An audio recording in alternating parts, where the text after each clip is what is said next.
This episode is not suitable for anybody under the age of 18. Please proceed with caution. I'm Nikki Druce. And I'm Cheryl. And this is Killers, Cults and Queens. The podcast where we journey to the spookiest, scariest, and damn right weirdest corners of the world. Today, we're getting our snacks and settling down for a long bus journey. But for the passengers on board, this would turn out to be far from a relaxing ride. We're investigating the Greyhound bus murder. If they said the trains aren't running, I'm not going. You're always zipping around the country on planes. You're like Taylor Swift. Oh, this is really dark. Nikki, what have you done It's to got me? really dark already. Yeah. The Black Eyed Peas. I'm 2008, you're so 2000 late. And Fergie was right. Are you ready? I've got my Skittles. It's time to hit the road, Jack. Let's go.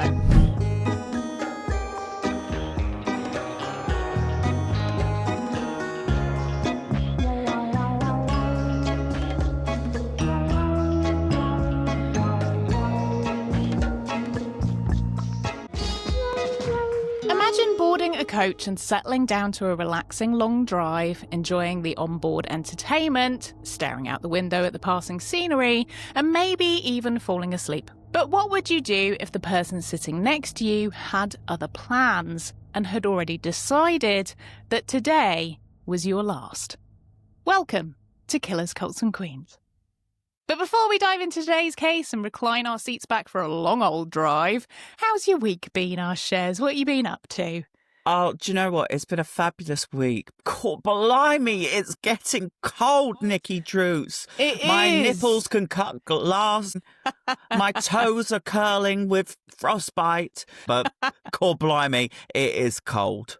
Yeah, it's suddenly dropped in temperature this week, isn't it? I don't mind it when the temperature drops, to be honest, just as long as it's not frosty and slippery. I'm all right with that. Hey, how do you feel about the car situation? You know, when it's so cold that you've got to wait 20 minutes just for your car to bloody defrost.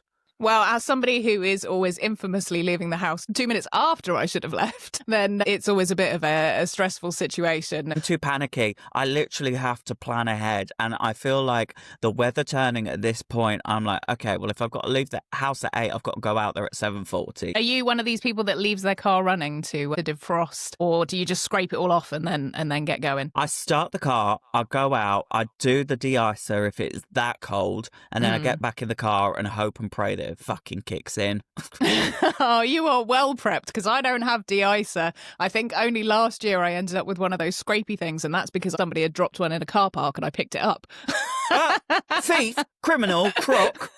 They discarded it and gone. It was in an empty car parking space, so it's mine now. Finders keepers. Losers weepers. Basically, it was in the lost and found of Tesco's, and you said, I'm doing my civic duty and making sure that this found a new home. Exactly, because otherwise somebody's just going to run over it. But honestly, I am fully here for the festive season beginning, but it's the cold I just can't abide by. So you can expect to see me in thermals and layers for the next 9 months. I do love me a jumper. I am a jumper girly. Not a cardi. No, I do prefer a jumper. It's leaving out the vital bit in the middle, isn't it?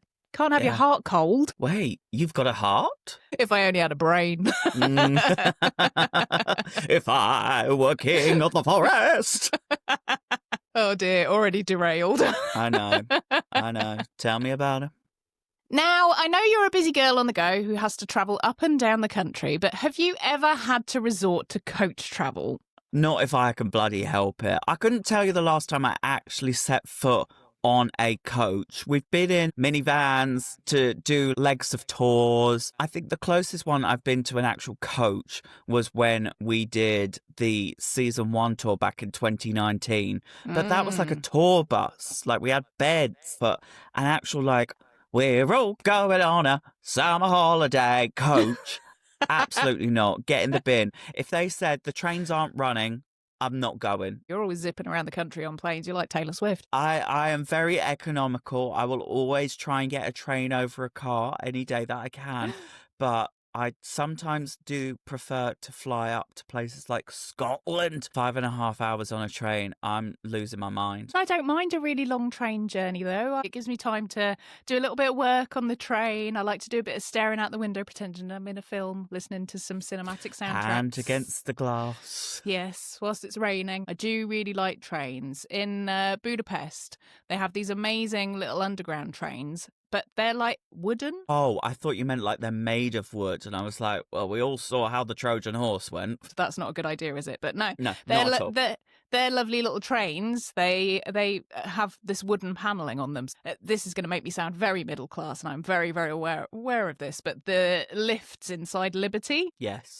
Yes, so the wooden panelled lifts, it's like that, but in a train format, and I love it. A bit like a British Pullman.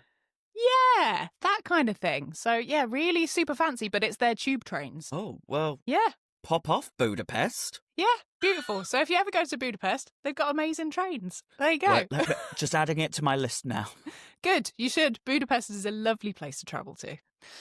Well, it's time to get your travel pillow ready and make sure your AirPods are fully charged because we're off on a trip across Canada. So if you're ready, let's set the scene. Got my passport.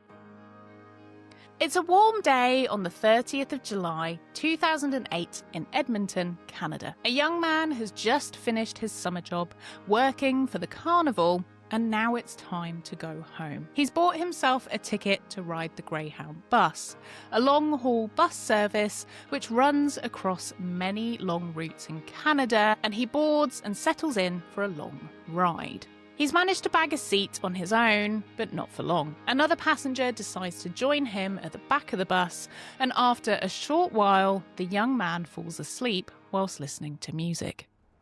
As the bus chugs along and people are watching the onboard film, a blood-curdling scream erupts from the back of the bus. Passengers can see the cold glint of metal as a knife is raised in the air. Panic sweeps through everyone, and the bus driver makes an emergency stop on the side of the road. People flee the bus, and soon it becomes clear that something awful has happened. As the frightened passengers watch on in horror from the roadside, the man on the bus holds aloft the severed head of his victim for all to see. But what happened that summer day on the Greyhound bus which would cause someone to carry out such a vicious attack? One which would go on to raise many questions for years afterwards. Let's find out. He lifted it up like he was winning a trophy, like it was fucking Wimbledon. Nah, rule number 1, don't go on a bus. I must admit, after learning about this case quite a few years ago, I am always very aware of it. It's always in my mind whenever I am on public transport. Okay, fair. I'm not trying to put you off, but this is why I prefer to fly. Security. Nobody vets security in bus stations. Nobody vets security in a train station. Like people could just stroll in and just get on a train. I'm not one to think about these things often, but I'm like, oh crikey, like I bet it's going to be me. I'm the unfortunate soul that's going to be front page news. No, don't wish that upon yourself. But I'm sorry, but those are the thoughts that come through my head. Oh, this is really dark. Nikki, what have you done It's to me? got really dark already. Yeah. Okay. Well, let's hope not, eh? Is this when we're going to sage me and we're going to do the prayer circle now? Yeah, I think so. I don't like to think that you are worrying about that on a regular basis. But something that I think about is what photo would they use if you go missing? Okay, I know exactly what bloody photo they're going to use of me. It's the season 1 promo picture where I'm like this. Oh, that's the photo that you hate, isn't it? Yes, because it wasn't meant to be our Meet the Queens picture. It was meant to be season 1 online content. Right. If we had known it was going to be our season 1 promo and our Meet the Queens and our first introduction to the world, I wouldn't have worn the green bodysuit I've been wearing for a year and a half at every single gig I'd been to. I would have zhushed it up. I feel like they would get into my camera roll, and there's definitely quite a few pictures of me doing that really attractive thing of when you first open your camera phone and you're on the sofa and your neck is retracted. These are the things that worry me. Maybe I should make a folder on my phone that is If I die. approved kidnap and memorial photos. Well, we got dark straight away on this one, didn't we? Look, we gave the disclaimer. We didn't even give a disclaimer yet. I'm just about to do that now. Damn. Well, in this episode, we talk about trauma dumping and Cheryl's desire and need for some therapy. So, the official trigger warning on this one, just to let you know, it is a very gruesome case and it includes cannibalism, decapitation, and is quite harrowing to listen to. So, if that's not for you right now, then please check out a spooky sleepover instead or something a little bit lighter. But if you're ready, then let's begin.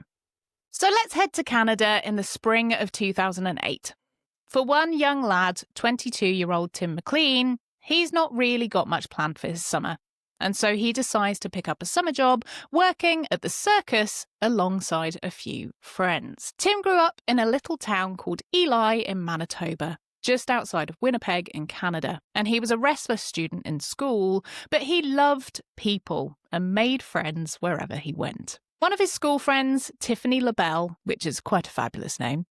I want to be called Tiffany LaBelle. Tiffany LaBelle, isn't it great? She was the one who convinced Tim to come and keep her company that summer while she worked at the travelling circus. And so Tim packed a bag just for a week, but ended up staying the whole summer as he loved it so much. Good. Tiffany and Tim worked as carnival barkers, which sounds like pretending to be a dog, but it's actually working on those games like hook a duck and shoot the hoop. Have you ever been good at those games? I'm awful at them.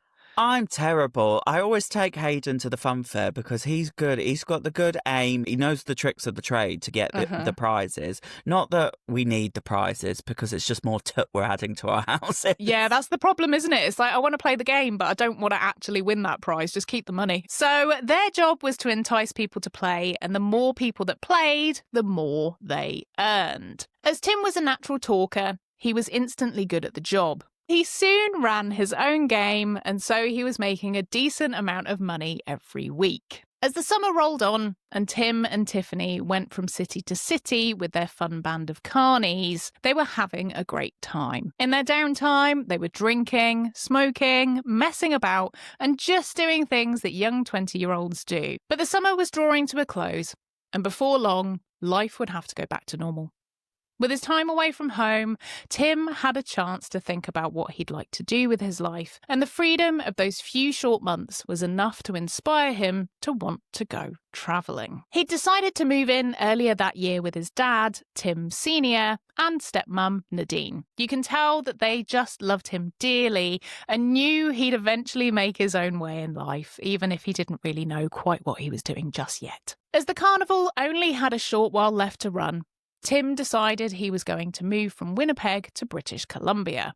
Now, that's quite the move. How good is your Canadian geography? Can you remember from your time there? Those 3.5 weeks I was there. No, British Columbia is far, far west coast. It is like the furthest point you can get over there. You're going into Victoria on the island. You've got Vancouver.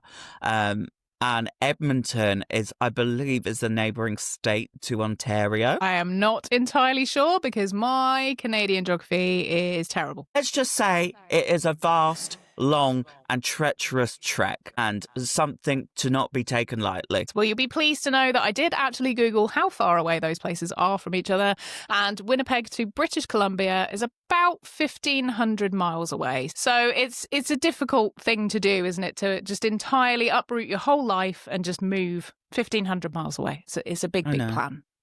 Well, the Proclaimers would walk 500 miles, add another 1,000. They might not be saying the same thing. Now, Tim didn't want to wait to finish out the summer with the carnival, as he'd already decided he was going. And so he wrapped things up with his carny family at their stop in Edmonton and left to go back to Winnipeg. Tim bought a bus ticket for the Greyhound, a network of coaches which spans mainly the USA and Canada, and he got on board for his 24-hour trip. Now, we've both done some pretty long-haul flights in our time, but do you reckon you could do 24 hours on a coach? Absolutely not. The longest flight I've been on is 12 and a half hours straight, but it actually ended up being 14 and a half because we actually got diverted around Russia, around Chinese airspace. And before I knew it, I was like, why is this time not going down on my little flight planner movie? Like, I was furious and I was so ready just to be home. It still said 13 hours to go. I was like, we've been on here 4 hours. But 24 hours? No. I did the Greyhound in the United States of America back in 2016. I went from Los Angeles up to San Francisco, and let's just say I will never do that again in my life. How long did that take? 6 hours? 6? Had another 3. So you have done a long time on a coach. Yeah, but I'm trying to forget about it. Put it to the back of your mind. So, Timothy McLean has decided to cut his summer working for the carnival short and is headed home to pack up and make a move 1,500 miles away from his home in Winnipeg to British Columbia in Canada. He boards Greyhound bus 1170, which will take him all the way home in just a measly 24 hours. He settles into travel, he's got a fresh pack of smokes and his headphones, and he's ready to go. So the bus sets off, and things are all very normal and mundane. People are quietly chatting, falling asleep, and watching films on the little TVs on board. The bus makes regular stops to pick up new passengers along the way, and slowly it starts to fill up. Tim sits at the back of the bus, the row second from the back, just in front of the little stairs that lead down to the toilet. And lucky for him, no one decides to sit next to him. So as the journey rolls on and more passengers join, the bus gets busier. At a stop in Brandon, just before 7 p.m, a few new passengers join. As the sun sets and people settle in for the second leg of the journey, the passengers start to settle down for the overnight trip. The Legend of Zorro is playing on the TVs, and people are beginning to get sleepy. One of these people is Tim. He started to nod off with his headphones on, resting his head against the window. He's woken up a little before 8 p.m. by another passenger coming to sit beside him. Now, you said this was 2008, right? Mm-hmm. Listening to music in 2008, I remember so vividly because I remember getting my first ever iPod Nano. What colour did you have? I had the original, the white stick. What, like a Walkman I think USB? it was I think it was a mini. I can't even remember what it was, but it was some kind of Apple product, but it was like a stick. So if any of you know what that is, pop it in the comments on Spotify, because I cannot remember for the life of me, but I only had like 30 songs on it or something. Oh, Christ. That must have been hellish. But I remember how I had Girls Aloud. I had Amy Winehouse. Obviously, the Black Eyed Peas. Mm-hmm. I'm 2008. You're so 2008. And Fergie was right. And I'm just curious what he was listening to during this era of 2008 to send him to sleep. If you're Canadian and you were around in 2008, let us know what you were listening to. I'm going for all the engagement today. Put it all in the comments. Yes. So the passenger that came to sit next to Tim was originally sat at the front of the bus, but made their way to the back. But Tim politely smiled and welcomed his new seatmate before dozing off again. As the Canadian tarmac rolls under the coach and the bus is thundering into the night, just outside Portage-la-Prairie, passengers are suddenly shocked awake by an alarming noise. The sound of a blood-curdling scream erupts from the back of the bus and panic spreads instantly. Shouts of, "He's got a knife," and get out, are heard. And the driver hears this and makes an emergency stop on the side of the road as passengers hardly wait for the bus to come to a stop before piling out onto the roadside. Those at the front of the bus have no idea what's going on, but people on the highway behind the coach could tell something wasn't right. So a passing trucker pulls over and some other drivers stop suddenly and go to help. By this point, those at the back of the bus have managed to get out. And they say that the man sitting next to Tim had a huge hunting knife and was flailing it around wildly. A couple of passengers in the row ahead said they saw the man stabbing his seatmate repeatedly and that all they saw was a huge amount of blood spraying everywhere. The man was waving the knife at them, and so they had to run to save themselves. Outside the bus, everyone was panicking and in shock as to what they'd just seen. But they wanted to try and help Tim. The coach driver, the trucker who pulled over, and one of the passengers who was in the seat in front of Tim could see through the window that the attacker was still stabbing him. But they wanted to try and do something to help, as they didn't know if he was still alive. So they tried to board the bus, but as they did so, the attacker ran down the aisle at them, wielding his knife. The three men slammed the door in his face, but he managed to get his arm through and was now slashing at them, so they let go of the door to avoid getting injured. But instead of coming out and attacking them, which is what they thought he would do, he instead returned calmly to the man he'd been attacking. The bus driver got back on the coach and avoided looking at Tim because he didn't want to see the horrific scene in front of him. But he was certain that from the amount of blood around, that he was sadly dead. The attacker turned to the bus driver and all he said was, "Get emergency." Everybody listening, I am speechless. I'm flabbergasted. I couldn't process the fact that the person who has caused all this chaos, distress, and now murder has said, get emergencies. What? Yeah. It doesn't quite add up, does it? It's giving that snap moment out of psychosis where you've just realised somebody's in danger. We need help. We need help. Not putting two and two together. You did this. But that's just where my brain instantly went to. And another thing I can't stop thinking about in this second, where on earth are they on this highway? And how quickly could emergency services even get there? It's terrifying stuff, isn't it? It's actually genuinely super scary. When I was writing this episode, my stomach was in bits the whole time because it's just so stressful. I'm stressed right now. My fingers are literally clenched. I know, mine too. I've got the claw. It's not good, is it? It's not good. No. So, retreating to the outside safety of the bus, the three men decided to arm themselves with weapons. A crowbar, a tire iron, and a hammer, just in case the attacker tried to leave the bus again. For a while, it seemed the man was just busy focusing on Tim, but then he began pacing up and down the aisle of the bus. After a little while, and much to the horror of everyone looking on, the man walked back down the aisle carrying something. He then presented it at the front windscreen of the bus for everyone to see. It was Tim's head. I'm shaking my head to our audio listeners. I'm in utter disbelief. And I feel tremendously sorry for every single passenger that thought they were just having a simple overnight journey that is now scarred at seeing one of their fellow passengers' head. Now, this was obviously awful for everyone to witness, and the 34 passengers who were stranded on the side of the road couldn't help but look. But unbeknownst to them, things were about to get even worse.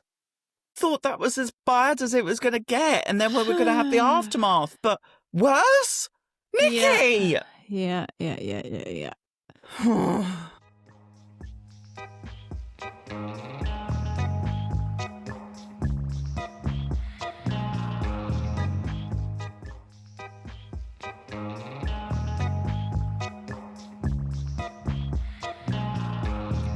The passengers of bus 1170 have just witnessed a horrific and brutal attack on a fellow passenger and are now stranded on the side of the road as the killer is trapped on board the bus. The Canadian Mounted Police have been alerted to the situation and are on their way, but the nearest town is about an hour away. Oh.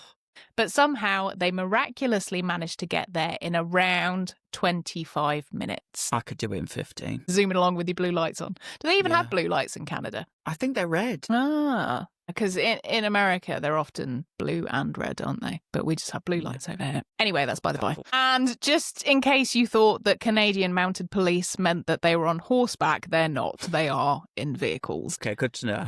But when they arrived, they were equally as shocked as the passengers as to what they'd seen. Firstly, through the windscreen, they could see Tim's head in the aisle, which had been discarded by the attacker. But soon, things became worse. As everyone watched on in shock, the man began cutting off parts of Tim with the hunting knife, but also a pair of scissors, bringing them to the windows and then eating them.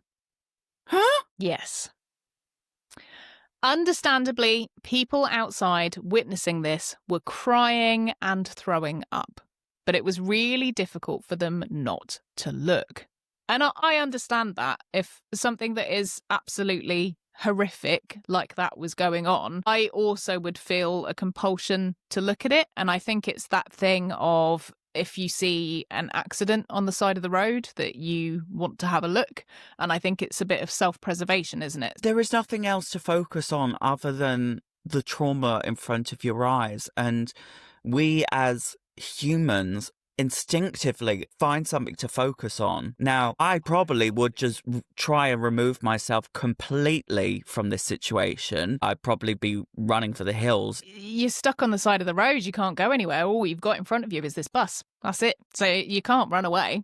And where are you going to go if you do? Well, you got me there, Nikki. Also, as well, in that situation, I would be wanting to keep an eye on that man on the bus. Yeah, Because very I- good point. Would want to know where he was and if he was deciding to get off the bus. So, yeah, I do feel like I would be keeping an eye on it, even though I really wouldn't want to. But No. yeah, I understand it. I really do. And this is why I want to be with you in a stressful situation. Oh, I will cry, but I'll have a steady head about me. But I will be in tears. Well, you're the crier. Yeah. I don't cry. I'm the distressed one. So you can cry, but be calm. Okay. There you go. We'll be fine. We'll be fine. I'll be internally breaking down. Okay. We'll look after each other. Yeah. So, when the attacker saw the police arrive and realised that he was in trouble, he tried to drive the bus away. What? But sensibly, the bus driver had preventatively used the emergency shut-off switch, which disabled the coach, and so the man was trapped on board. Okay, good. As the hours ticked by and the passengers were stuck, eventually they were taken away from the scene on another bus, taken to a supermarket to get items they needed for their overnight stay, as all their luggage was trapped on board with the cannibal. But back on the side of the road, the police were stumped as to what to do. It was clear that the attacker was just destroying Tim's body, and he was now hacking off his limbs, and a foot was later found discarded under a seat. As the police tried to talk to the man, he was unresponsive for the most part, but he did shout, "I have to stay on this bus forever." Now, the attack had happened at around 8 p.m, but it was now at 1:30 a.m.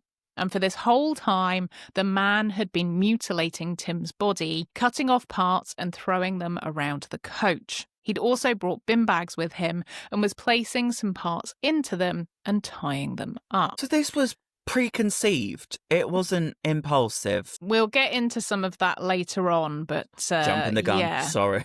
it's a tricky one because if he's got things in his bag, maybe he's got some ideas. But despite his claim that he had to stay on the bus forever, time was running out. And if he didn't leave soon, police were going to have no other option than to use armed police to take him down, or at least injure him enough so they could arrest him. Sensing things were getting to a boiling point, the attacker kicked his way out of the back window of the bus and tried to make a run for it. But he was quickly apprehended by the use of not one, but 2 tasers. Thank goodness for tasers. Before he was immobilised by the tasers, the man said, "I'm sorry, I'm guilty, please kill me." It's a lot, isn't it? Yeah. Yeah, that is. Yeah, it's very, very heavy. And as I said, we'll get into some of the theories. But yes, to me, this is somebody who is suddenly aware of what they've just done. With the anonymous attacker now arrested, the police had their work cut out for them to not only identify who he was, but also his victim. Tim's body was so badly mutilated that the police had a very hard time identifying him. It took until the following morning until they knew for certain who this was. Now, the extent of these injuries to Tim is very hard to hear, but it's important to know just how brutal this attack was. But if that's not for you, please skip ahead around a minute or so. Sadly, Tim's face had been so badly cut that he was unrecognisable to any ID that was found on his person. His eyes had been removed, his nose cut off, his tongue cut out, his ears cut off, his head removed from his body. He'd been stabbed over 100 times in the head, neck, and chest. One of his feet had been cut off, his heart had been cut out, and only 3/4 of it were ever found, as it's thought it was eaten by his attacker, along with his eyes. So for poor Tim's family, they had been hearing about the gruesome attack on the radio that evening, but they didn't find out that the person it had happened to was Tim until 24 hours later. Now, for some reason, Tim's mother, Carol, thought that Tim had left on the bus to Winnipeg 2 days earlier. And so she didn't think this could have been Tim they were talking about on the news. But sadly, this information was wrong, and it did end up being her son, which is absolutely heartbreaking. Especially when you've resided to yourself, well, this can't be him. Because he's safe and sound. He's already made his way home. So, yeah, really, really sad. At a similar time, Tim's friends had gone to his dad's house, Tim Sr., and they'd gone to see if he knew about what had happened to Tim. Now, many of his friends had been in contact with Tim on the day of departure and knew what bus he was travelling on, and when they couldn't get hold of him, they realised he was the victim of this awful attack, and they were the ones to break the news to Tim's dad. What tremendous strength they have to be the one to break the news. Normally it is the personnel like police, fire services, one of those. For it to be a very close friend, my heart goes to all of them. Yeah, absolutely horrendous, and just so brave of them as well to work out that this had happened and then knowing that they had to tell his dad. Just, yeah, it's a certain kind of strength, isn't it? It really, really is. Yeah. But now it was time to work out who the attacker was and to try and make some sense of what had happened. But when they started to question the man, it was clear things were not going to be straightforward.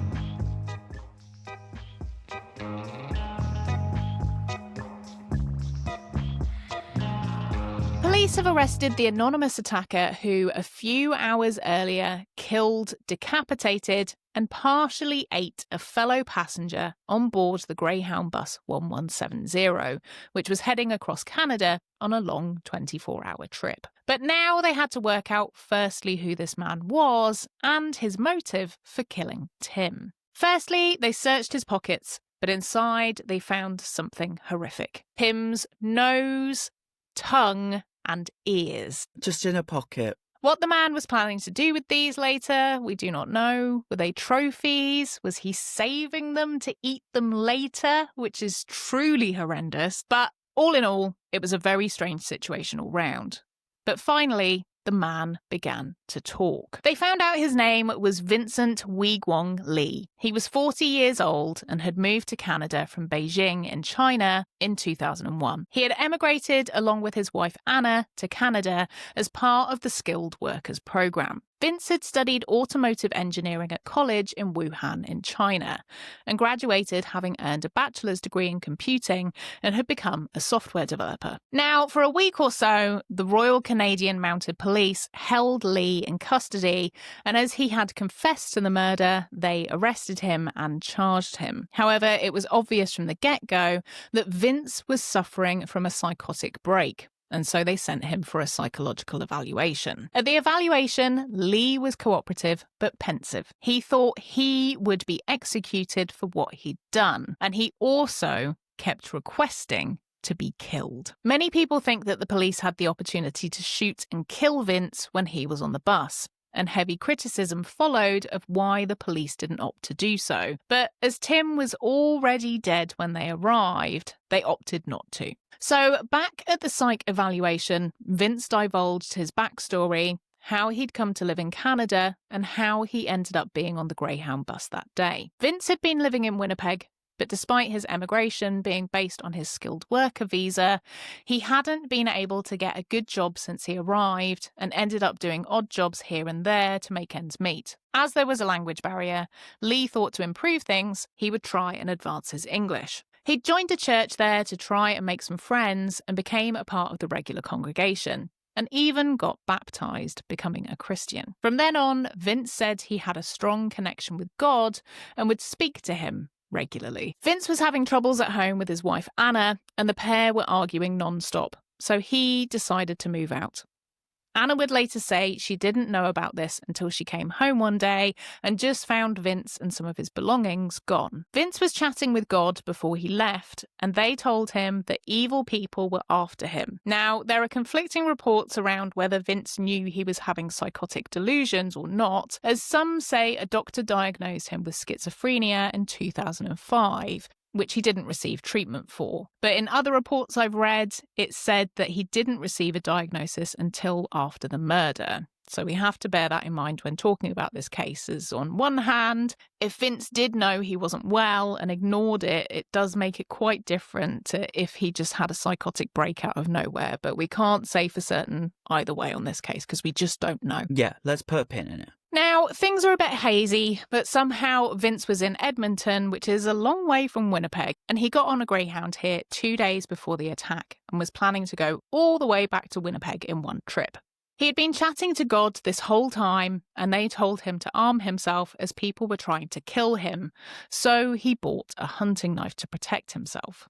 But about 18 hours into the journey, Vince received a message from God to get off the bus and stay in the little town of Erickson, just near Brandon. He was highly paranoid at this point and was suspicious of anyone and kept his knife close by, as he said he didn't know who was trying to kill him. Vince sat and waited on a bench in Erickson by the bus stop, close to a little collection of shops, a mini-mart and a petrol station. Now, everyone knew everyone in Erickson, as it was just that kind of little tiny town, you know, the type, the one where everybody is in everyone's business. I know, the village hall, the post office. So when Vince was still sat there the following morning, just doing nothing and staring into space, the young boy who worked at the petrol station went to go and chat with him to see what was up. Darren Beattie, a 15-year-old who worked at the petrol station pumping gas and cleaning cars, went to say hello to Vince as he saw he had a sticker on the laptop he was holding which read "for sale." Darren asked him how much he wanted for it,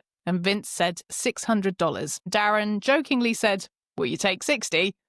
To his surprise, Vince said yes, and the deal was done.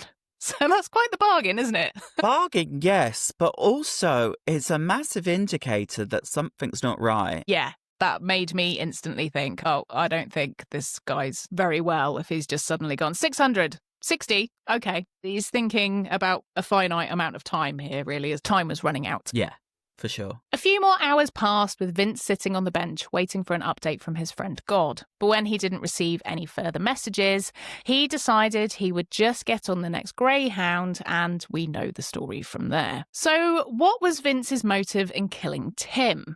Well, his friend God told him that Tim was evil and that he must kill him and destroy his body to stop him coming back from the dead to kill him. In the psychological interviews, Vince said his God was an evil God, but he didn't know why he was chosen as the killer or why Tim was chosen as the victim. Vince did accept that he was the murderer, and he said he would kill himself as God had told him he must do that as well. So, as a result of the psychological evaluation, it was suggested that Vince not be put forward for trial, as he was obviously very mentally unwell with schizophrenia. Now, a little bit of info about this condition. Vince was a classic case. He had all the symptoms from believing people were after him, having auditory hallucinations, through to extreme paranoia that he was constantly in danger. If schizophrenia is left untreated, then the symptoms can become extreme and develop into psychosis, which is when the person loses touch with reality and acts on the alternate reality which is playing out in their mind. So the treatment for schizophrenia is to take an antipsychosis drug daily and to also practice things like cognitive behavioral therapy and other accompanying calming neurological techniques. Having carried out Vince's assessment, his doctors deemed that if the right treatment was carried out, then Vince could make a full recovery. So on the advice of his doctors and in conjunction with the police, the case was taken to trial, but instead of time behind bars,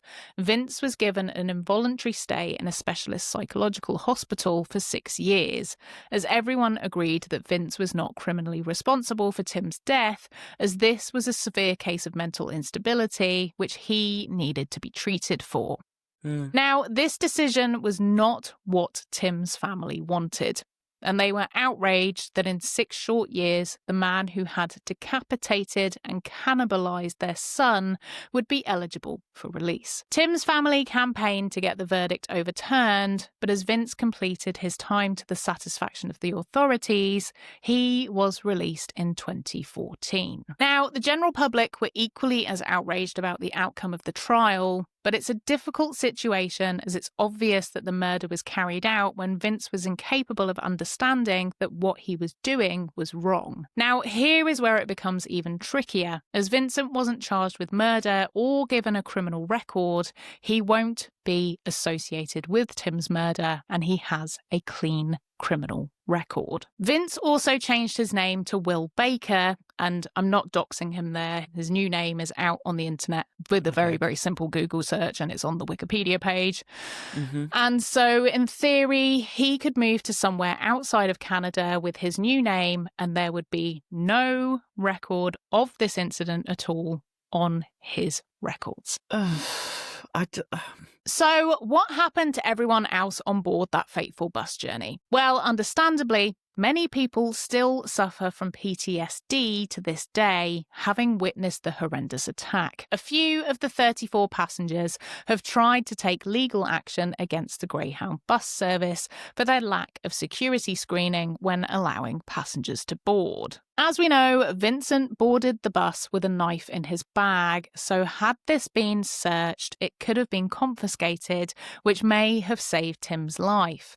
And it's for those exact reasons that the McLean family have also tried to sue the company, but neither of the cases was successful. The bus driver from that day stopped working for Greyhound due to the mental scars he suffered, and the truck driver who pulled over to help equally had problems returning to work without suffering horrendous flashbacks. Now, the family have dealt with a lot of unresolved upset since their son's murder, but before Tim died, he had actually left a legacy behind. Do tell. Tim had got his girlfriend Colleen pregnant, and just 5 months after his death, she gave birth to a little boy. Now, there was a custody battle, which I've not really been able to find out too much information about, but ultimately Tim's mum ended up with full custody of the little boy and says, "I believe he was a gift from my son." Oh my God, I think I'm going to cry.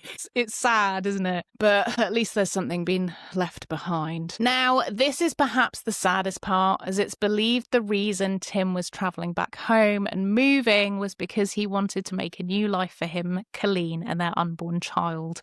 But sadly, Tim would never make it home. So all of this leaves a lot of questions unanswered, and the whole case is somewhat of a moral maze. Should people who commit murder under the haze of psychosis be allowed to walk free after rehabilitation?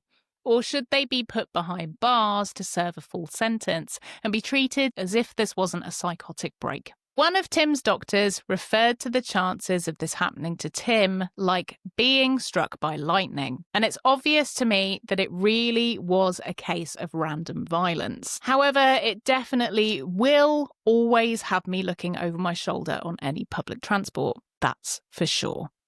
And that was the incredibly sad case of Tim McLean. I think I need a lay down. It's a biggie, isn't it? Because there's a lot of questions around this one, and having sat there and written the script for this and taken my time to really do my research on it, I have gone back and forth in my mind about what I think about it. And in a situation like this, it's very easy to feel incredibly angry about what has happened. Mm-hmm. But looking at it rationally from the perspective of this is somebody who wasn't well, I also feel that one person lost their life that day, but I don't think it's necessarily fair for somebody else to have lost their life in that situation. And by putting Vincent behind bars, it's not the way to treat somebody that's unwell, is it? They need medical treatment, and that is the only way for him to get better. If he was to be put in prison, I don't think it would help him, and I think there would have been way more problems as a result. And if he didn't have that constant supervision, we all know that he said he didn't want to be here any longer. So it's just a case to give somebody a second chance at life, isn't it? And I know it is absolutely terrible for Tim's family. That's how I'm rationalising it in my head. That's how I've been back and forth on it. But how do you feel about it, Shez, having heard all of this now for the first time? I think overall, I'm going to have my full debrief on the spooky sleepover on Friday, just because I need to sit with this and really process every single aspect to be able to have clarity to come back on a true definitive. And it doesn't have to be definitive. Like, we can all change and shift perspectives all the time. But you've hit the nail on the head. Anybody suffering with mental health conditions needs support, guidance, rehabilitation, and the acknowledgement of what is going on inside your head is not the reality that is in the world. But maybe come Friday, I can have more clarity to be able to discuss how I feel by that point. But as it stands, I do believe that if somebody suffering from such psychosis needs support and rehabilitation to understand how this happened and where to go from this. Through this case, there can only be advancements and help for other people that find themselves in this situation, and help for them sooner. I've had a while to sit with this, so it's gone round my head time and time again. And I've thought about it. But yes, you are entirely right. It's going to stick with you, and I will be interested to see how you feel in a few days' time.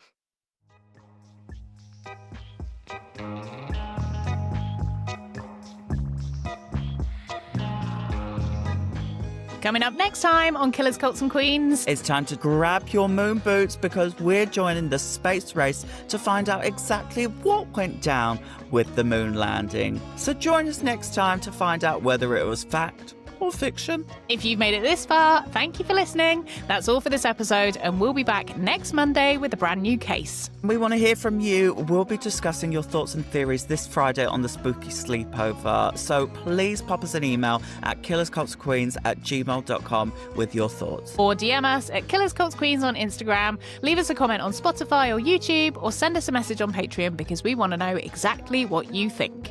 If you've been affected by any of the themes in this episode, please have a look at the description for lots of helpful resources. Remember, you can watch our full-length videos on YouTube and join our exclusive community over on Patreon at patreon.com/Killers Cults of Queens for early and ad-free episodes, plus plenty of other shenanigans. So we'll see you there. See you next time, and don't be a killer or join a cult. Just be a queen.